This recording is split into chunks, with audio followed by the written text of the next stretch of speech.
Hi everyone.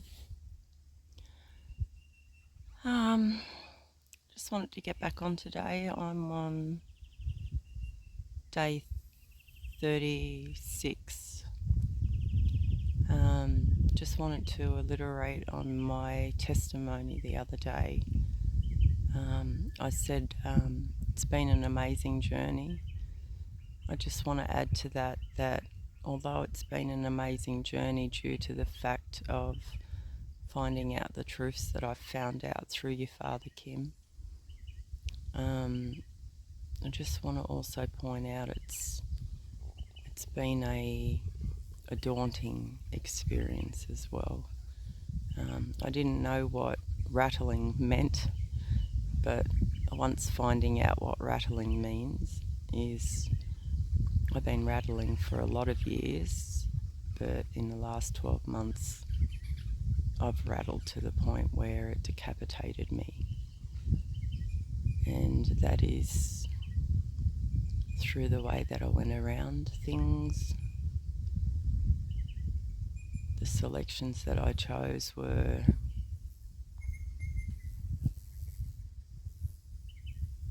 devastating on my family.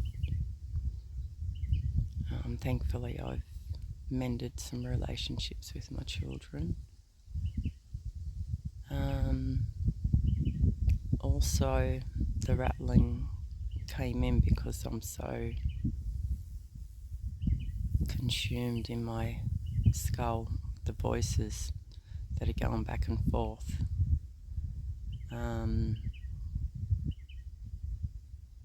During my fasting, it's taken me quite some time up until now to realise that I'm still consumed with those voices, even during my Wim Hof breathing and everything. It's, for me, I'm finding it a hard process, even though I know that I need to do these things, and I won't give up, but I will admit that it is a hard one. And one of the reasons I also wanted to come back on today is because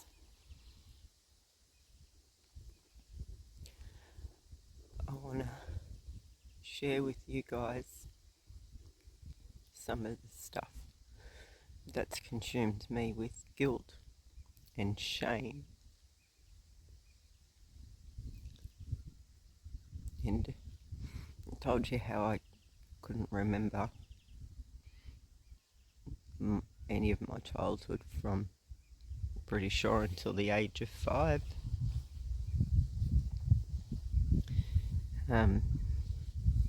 So some of the things that I'm ashamed of and carrying guilt for, actions that I took, was when I was at school. I don't know if it was in first class or second class. I was repeated in second class, so I dropped back from all my peers from kindergarten up until then. But I used to let boys fondle me. I'd sit behind them cross-legged and I'd let them fondle me. And then I met some really good friends in third class, and I was also a sexual deviant with them. And then by the time I hit high school, I locked myself down with long-term boyfriends. And what I didn't realise until now was I just wanted to be loved. But I didn't know how to be loved. And I also didn't know how to love. And I was so consumed with those relationships.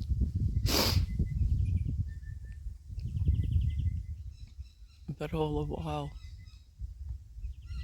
I still didn't feel loved. And I didn't realise that with my marriage in 34 years,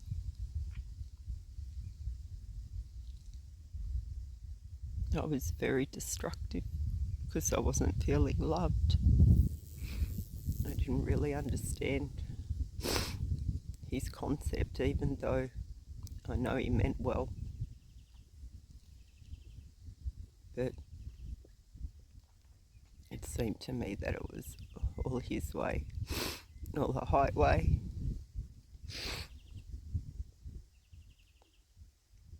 And he was a practicing Catholic.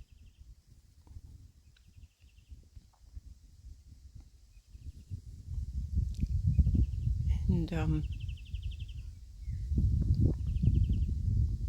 I was only 19.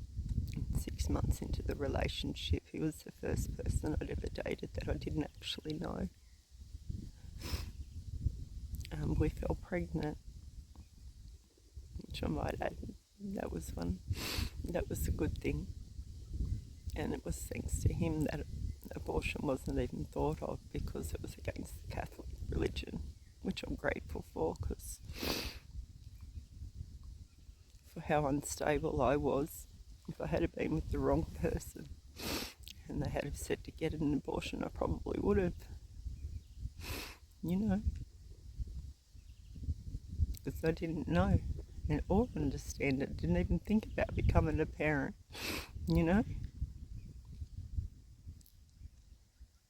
So, anyway, it was quite a toxic relationship on both behalves.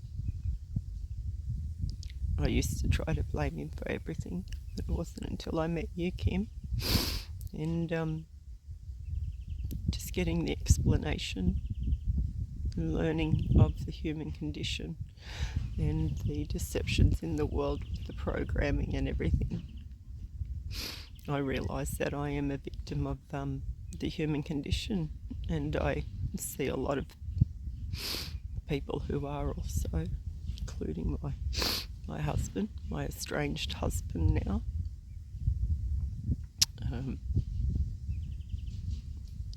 And the reason why I want to speak up about this is because going back to my childhood, and when I was about 25, I found out some things that had happened to my sisters in my family, which made me start looking back at everything. And that's when I started having a look back at myself and at my behaviour. And I was asked once if my dad had tampered with me, and I said not that I can remember. But I do remember being a little girl, sitting on an old man's lap in a second-hand shop in the town I was raised in, playing with a doll while he was fondling me. I also found out that my parents were swingers, and I figured that my mum didn't like what she was doing, but she went along with it, as you do. And because of some of the other information that I'd found out that had happened in my family, my siblings, I can only assume that what it is that I can't remember about my childhood. I wonder what happened there. I don't know yet. And I also remember, I was such a scaredy cat, and I do remember my mum and my siblings, we used to drive around in the car, and they used to all get a good old laugh at freaking me out, telling me that the red eyes were devils. And I remember you saying, Kim, when you were introduced to the boogeyman when you were a young one, I don't remember being introduced to the boogeyman. But I remember those red eyes, and I was such a scaredy cat. I would have been about 23 by the time I could stay at my house on my own little village that I lived in for 34 years. But you put me in town or anywhere on my own at the night time, I couldn't hack it. And these friends that I met in third class, they were Aboriginals, really good friends. I loved them dearly. They were getting raised by their born-again Christian grandparents, and I never knew of God before this time, and they taught me of God, but they taught me with the fear of God, which was, don't look in the mirror, that's vain, that's not of God. And they'd tell you of stories of demons coming out of light bulbs and stuff like that, so that added to my fear. My mum and dad broke up when I was 9 years old or 10 years old, and I can still remember that because my mum went into party mode then, and she had her problems that she was dealing with. You know, we went through no electricity at times, and we always had eggs to eat, and sometimes we had good food, you know, but it did become a scarcity. I still remember some of the days, you know, this is another thing, you know, I'd steal a lunch at school if I could, or grab that sandwich out of the bin, you know, because the selection of food was not always available in my household after mum and dad broke up. And I went through a stage of stealing, you know, from shops and stuff, and I was scared shitless doing it. I still did it. And I'd stolen off a couple of people, and then, you know, I soon realised that you don't steal off people, but from a shop it's okay. So I nearly got bust up. They knew I stole this pair of shoes one day, you know, I felt so guilty. So from that day on I stopped. But as why I'm telling this story is I understand through the human condition and the falling apart of the family and the indoctrination now, and how when we go to school that we get programmed into our five senses, and that's what disconnects us from using our organic abilities, our spiritual side. I've always searched for God, and I did get to know God through my own personal experiences and seeing what goes on in the world. And I just wanted to share that bit of my story because that's how easy it is to have these skeletons in the cupboard. That's what you call brain lock denial. You ignore it, you shut it down. And that's how we become fake and phony. Because we end up choosing an artificial selection. I became a sheep. I followed the crew even though I tried to break out and be myself. But to be yourself caused divisions. So you soon learn where you could be yourself and where you couldn't. And although you shared those times of being yourself, nothing really eventuated from them. And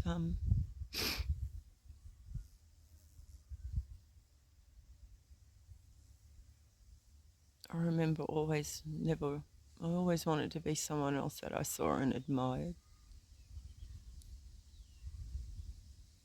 I was never happy with myself.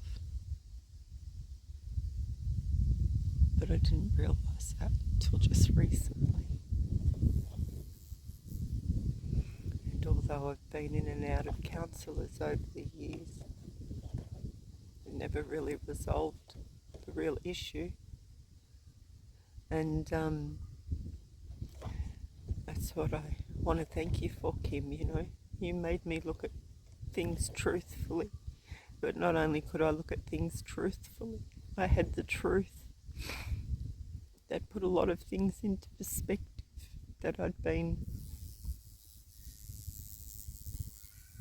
knew were there.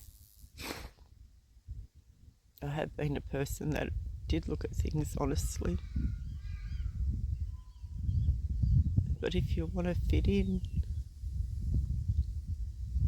and you don't want to lose all your loved ones, that's why I gave chocolates and roses. Every now and again the truth had come out of me. But it wasn't consistent, and I didn't have the courage to stand up to follow it right through to the end. And these are the things that I'm grateful to you for. Although the truth is, it's hard. But I know that you can't be set free until you deal with them too. And it's partly why my process has been so long. I think I'm in the Mexican standoff, as Jeremy Griffith calls it. And I remember telling you in a private conversation how I was confused.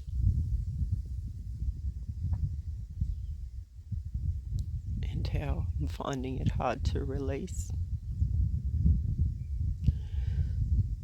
Those are just some of the things I'm dealing with while I go through this process.